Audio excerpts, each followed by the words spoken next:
Party പ്രവർത്തകന്മാരുടെയും അനുഭാവികളുടെയും രോഷപ്രകടനം മലപ്പട്ടത്ത് നിന്ന് ആരംഭിച്ചത് അത് തളിപ്പറമ്പ് മണ്ഡലത്തിൽ ഉടനീളം ഉണ്ടാവും. അദ്ദേഹം പല്ലിൽ കുത്തി നാറ്റിക്കുകയാണ്. അദ്ദേഹം തളിപ്പറമ്പ് മണ്ഡലത്തിൽ ശ്യാമള ടീച്ചറെ തോൽപ്പിക്കാൻ വേണ്ടി കോൺഗ്രസുമായി ചേർന്ന് രാഷ്ട്രീയ വഞ്ചനയിൽ ഏർപ്പെടുകയാണ്. പക്ഷേ കമ്മ്യൂണിസ്റ്റുകാർ പാർട്ടിയെ തകർക്കാൻ വേണ്ടി ഏത് കൊലകൊമ്പൻ വന്നാലും അവർക്കെതിരെ പാർട്ടിയെ സംരക്ഷിക്കാൻ ഒറ്റക്കെട്ടായി ഇറങ്ങും. അതാണ് ഭൂതകാല ചരിത്രം. അതിന് മലപ്പെട്ട ഒരു ഉദാഹരണമാണ്.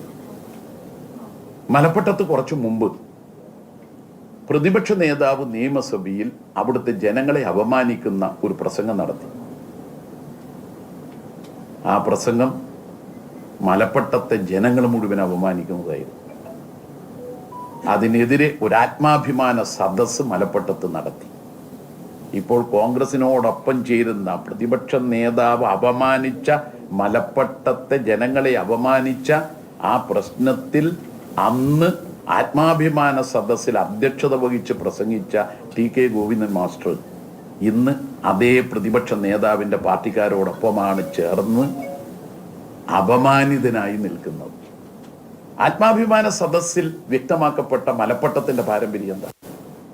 ഒരു പഞ്ചായത്തിൽ ഏറ്റവും കൂടുതൽ സർക്കാർ ജീവനക്കാർ മലപ്പട്ടത്താണ്. അതിന് കാരണം മലപ്പട്ടത്തെ വായനശാലയുടെ പ്രബുദ്ധതയാണ്. അവിടുത്തെ വായനശാലകൾ പലതും PSC കോച്ചിങ് സംഘടിപ്പിക്കുന്നു. അതിനെ തുടർന്ന് പലരും വിദ്യാസമ്പന്നരായി, പലരും PSC വഴി പരീക്ഷ എഴുതി ജോലി നേടി. ഈ പാരമ്പര്യമുള്ള ഒരു നാടിനെ അപമാനിച്ച പ്രതിപക്ഷ നേതാവിൻ്റെ പാർട്ടിയോടൊപ്പം ചേരാൻ പോകുന്ന ഗോവിന്ദൻ മാസ്റ്ററുടെ രാഷ്ട്രീയ വഞ്ചന ജനങ്ങൾ തിരിച്ചറിയും. അതുകൊണ്ട് ഞങ്ങൾക്കൊരു സംശയവുമില്ല, അദ്ദേഹം നടത്തിയ പ്രതികരണങ്ങൾ അദ്ദേഹത്തിൻ്റെ സ്ഥാനാർത്ഥി മോഹമാണ്. ആ സ്ഥാനാർത്ഥി മോഹത്തെ തുടർന്നുള്ള പല കള്ളപ്രചരണങ്ങളുമാണ് അദ്ദേഹം നടത്തിയത്. അദ്ദേഹം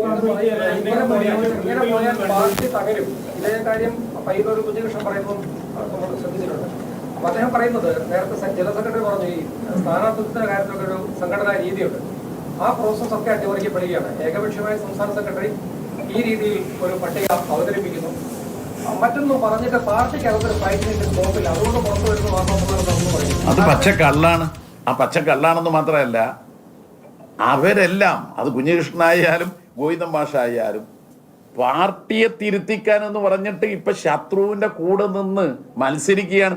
അവർ മത്സരിക്കുന്നില്ലെങ്കിൽ നമുക്ക് പറയാം, അവർ പാർട്ടിയെ തകർക്കാൻ വേണ്ടി ശത്രുവിനോടൊപ്പം നിന്ന് മത്സരിക്കുന്ന ആൾക്ക് ഇതാ ഞങ്ങൾ തിരുത്താൻ നോക്കുന്നവരാണെന്ന് പറയാൻ എന്ത് ധാർമ്മികതയാ, രാഷ്ട്രീയമായ എന്ത് ധാർമ്മികതയാ?